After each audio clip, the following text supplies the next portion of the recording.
오늘도 참으로 좋은 날입니다. 하나님의 은혜가 충만하시기를 기도합니다. 오늘 하나님의 말씀은 신명기 21장 말씀입니다.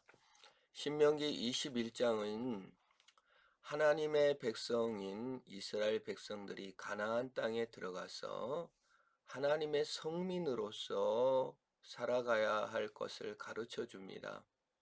자, 하나님의 성민이 됐고 하나님을 아는 천국 시민이 되었습니다. 예수님의 은총으로 선물인 가나안 땅에 들어갔습니다. 어떻게 살라는 겁니까? 죄 없이 살라는 겁니다. 은혜로 살라는 겁니다. 그게 이스라엘 백성들의 핵심입니다.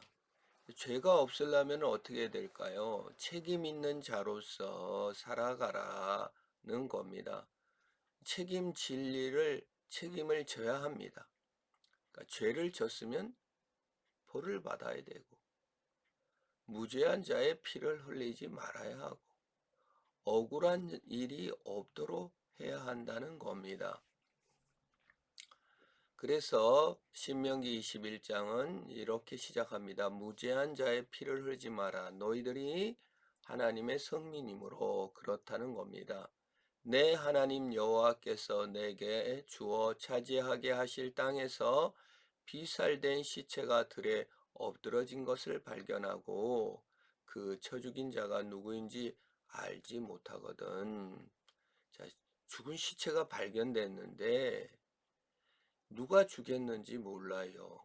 누구 책임인지를 모른다 그 말입니다.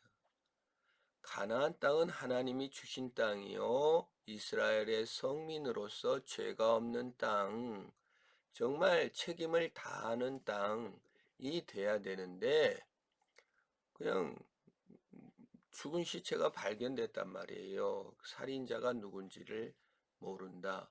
그럼 무죄한 자의 피가 흐르는 것은 하나님의 성민으로서 천국 시민으로서 합당치 못하는 땅이 된다는 겁니다.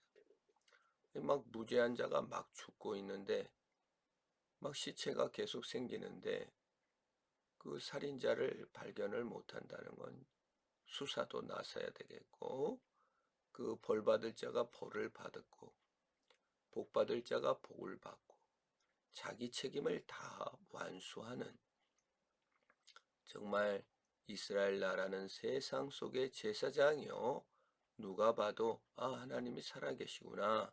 정말 하나님의 성민이 있구나. 우리도 여호와를 믿어야지. 이렇게 세계 만국의 제사장 민족이 돼야 되는데 무죄한 자가 있으면 안 된다는 겁니다. 아무리 조사해도 발견이 안 돼요. 그럴 때 너희 장로들과 재판장들은 나가서 그 비살된 곳의 사방에 있는 성읍의 원근을 잴 것이요. 그 비살된 곳에서 가장 가까운 성읍의 장로들이 그 성읍에서 아직 부리지 아니하고 멍에를 매지한 암송아지를 취하여 그 성읍 장로들이 물이 항상 흐르고 갈지도 않는 씨를 뿌린 일도 없는 골짜기로 그 송아지를 끌고 가서 그 골짜기에서 그 송아지의 목을 꺾을 것이요. 인생을 살다 보면 이런 일이 생깁니다.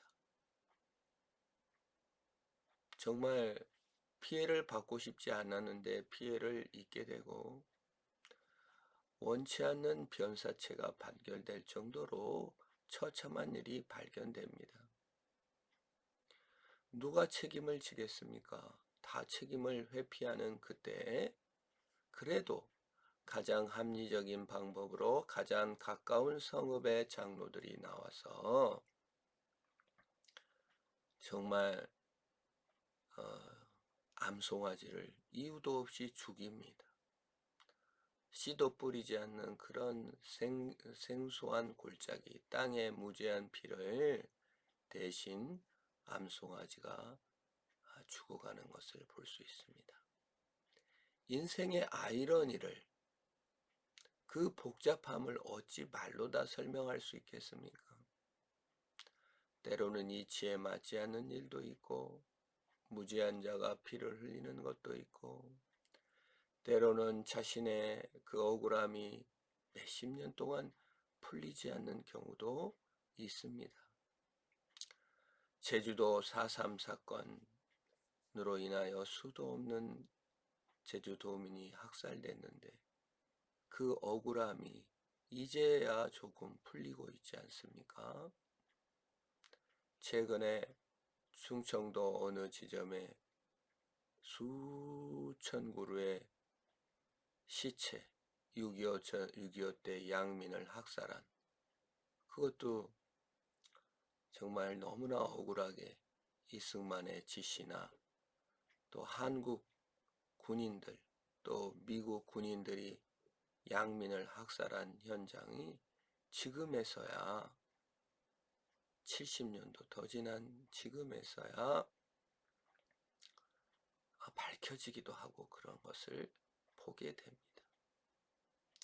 얼마나 억울한 피 흘림입니까?